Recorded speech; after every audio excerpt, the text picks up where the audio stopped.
Bonjour et bienvenue dans ce troisième tutoriel sur Touch Designer. Donc dans le dernier tutoriel, on a vu ensemble un peu l'interface et comment l'information passait d'un élément à l'autre. Et maintenant, on va regarder quand même un point central du logiciel qui est le rendu 3D. Et en fait, l'enchaînement de blocs qu'on va avoir besoin pour faire ce rendu-là, qui est quand même essentiel au logiciel parce que comme je vous l'ai expliqué dans la première vidéo, c'est vraiment un logiciel qui est particulièrement puissant lorsqu'il faut faire de la 3D en temps réel. Et c'est ce qui nous intéresse souvent avec justement ce logiciel-là. Donc, on va regarder ensemble comment on fait ça. Pour commencer, on va partir de quelque chose. On va partir de zéro, en fait, on va tout nettoyer. Donc, je sélectionne tout, j'appuie sur effacer. Je vais aussi enlever la palette, j'en aurai pas besoin non plus cette fois-ci.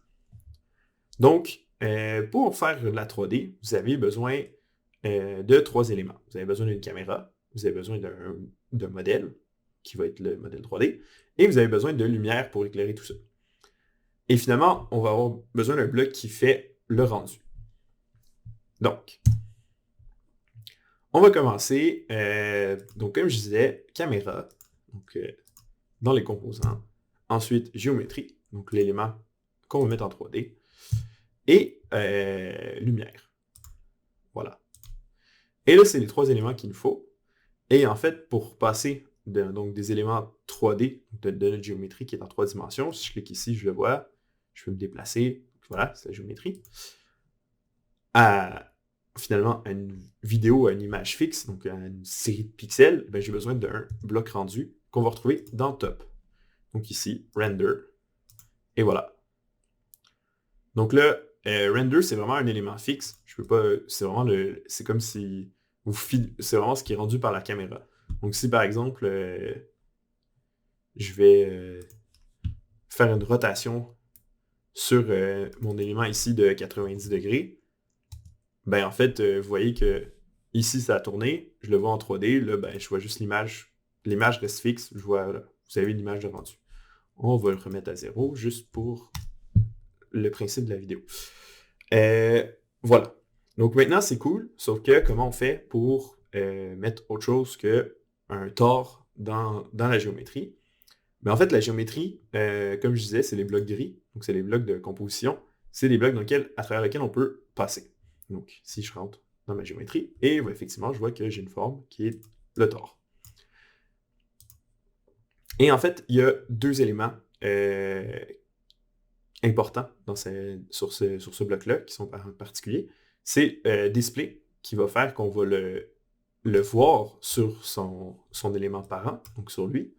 Donc, si je décoche display, donc ben, on le voit plus ici, mais il est toujours rendu. Parce que l'autre c'est le point violet qui est render. Voilà. Là, si j'enlève ça, il est plus du tout ici et il est plus du tout là parce qu'il est plus rendu. Donc voilà. Donc, si je voulais mettre une autre forme, je pourrais aller mettre une forme ici. Vraiment, si je vais aller mettre par exemple une sphère. Donc si je vais juste mettre une sphère, évidemment, comme je vous disais, ça ne fait rien. Mais si je coche render, elle va être rendue et je peux aussi l'avoir sur le parent. Et voilà, vous avez votre sphère. C'est pas forcément évident au début parce que là, vous avez un élément qui est caché dans un autre bloc. C'est un peu frustrant. Donc, ce que vous pouvez faire, c'est d'aller créer votre géométrie, créer votre élément de 3D, pardon, à l'extérieur de votre géométrie. Par exemple, je vais faire une boîte. Donc, on va juste faire une box. Je l'ai ici. Mais comment je l'amène à l'intérieur de ça? Très simplement, plutôt que de mettre une sphère ici, donc je vais l'effacer. Et donc, vous pouvez mettre des in et des out. Donc, ça, vous en avez dans toutes les catégories.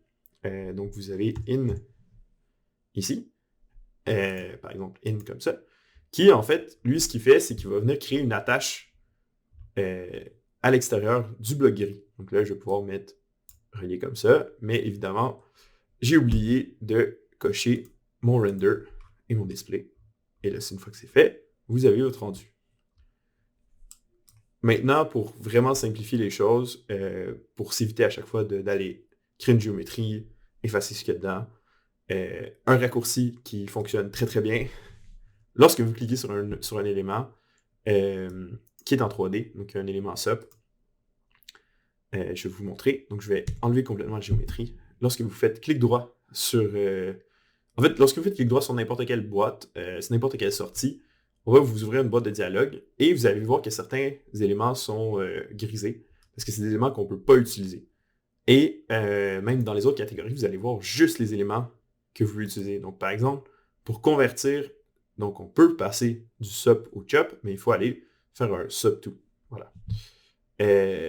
Si je avais juste fait tab normal, ben, j'aurais tout ça dans chop. Mais là, vu que j'ai fait clic droit ici, j'ai juste ceux qui peuvent être utilisés. Voilà. Vous avez certains éléments qui sont grisés et vous avez les autres qui sont certains qui sont juste pas là. Mais par contre, dans les compositions, là où c'est intéressant, c'est que si vous prenez géométrie et vous le mettez ici et vous allez poser, hop là, il vous crée automatiquement le lien entre les deux, l'élément in, même un élément out, et tout est déjà coché, rendu, display, vous avez votre élément. Donc, si vous voulez aller très rapidement, vous prenez votre objet 3D, puis si vous ne voulez pas qu'il soit caché tout le temps à l'intérieur, vous faites clic droit ici, vous faites géométrie, et hop, vous avez votre géométrie qui est prête. Mais au moins, vous savez comment ça fonctionne. Donc, c'est tout en fait pour l'élément 3D. Vous avez vraiment juste besoin de ça. Vous avez un matériel par défaut, mais vous pouvez aussi aller mettre un autre matériel ou aller le modifier. On va mettre un matériel qui est un Phong, donc un matériel de base. Vous avez des matériaux, des PBR, en fait, c'est des matériaux qui réagissent à la physique, mais vous avez besoin de lumière d'environnement. C'est autre chose. Moi, le matériel le plus simple, c'est un Phong. Et si vous le mettez, vous avez donc plein de paramètres sur lesquels vous pouvez jouer. Mais si vous le mettez de base, ben vous avez exactement aucun changement parce que c'est l'élément de base, c'est le matériel qui est appliqué par défaut. Mais si par exemple je vais changer la couleur diffuse pour le mettre en rouge, ben vous voyez que sur l'objet ça change. Voilà. Donc, pourquoi lui, cet élément-là, il n'y a pas de flèche, pourquoi c'est pas une attache comme ça? Puis c'est une flèche en fait, c'est une flèche plutôt de ce type-là grisée. Donc qu'est-ce que ça change en fait, les flèches grisées plutôt que les flèches de couleur? Les flèches de couleur, c'est vraiment pour changer d'une boîte à une autre de la même famille, si on veut. Alors que les flèches grisées, c'est que ça va s'adresser à des éléments dans les paramètres. Donc, par exemple, ici, si j'enlève ça, je vais en créer un nouveau, je vais juste vous montrer. On va en recréer un tout simplement. Dans géométrie, si vous passez à travers les paramètres, vous vous rendez compte que dans le rendu, il y a un matériel qui est écrit. Et là, ben, il y a l'ancien nom qui était là par défaut. Mais si vous déplacez cet élément-là ici, il va aller chercher, il va vous demander sur quel paramètre je veux le mettre, et si je mets sur matériel, il va donc le mettre sur matériel. Ici, pareil, donc ici dans le rendu, vous voyez les flèches grises qui passent, c'est que caméra, il va chercher cam 1, il va chercher géométrie étoile. Donc, étoile, ça veut dire toutes les géométries. Donc, pareil pour les lumières, ce qui fait que si j'avais plusieurs lumières, par exemple, je crée une lumière, il va aller la chercher aussi. Mais si je vais aller chercher seulement la lumière 1, par exemple, je vais écrire, je peux effacer ça, et je vais écrire juste light 1, et voilà. Vous avez, il va chercher seulement l'élément que vous avez besoin. Donc, les flèches grises, c'est vraiment pour passer d'un type de paramètre à un autre. Donc, vous allez voir, c'est en gros, c'est quand vous allez, avec votre bloc, affecter les paramètres. Et les flèches, et si on veut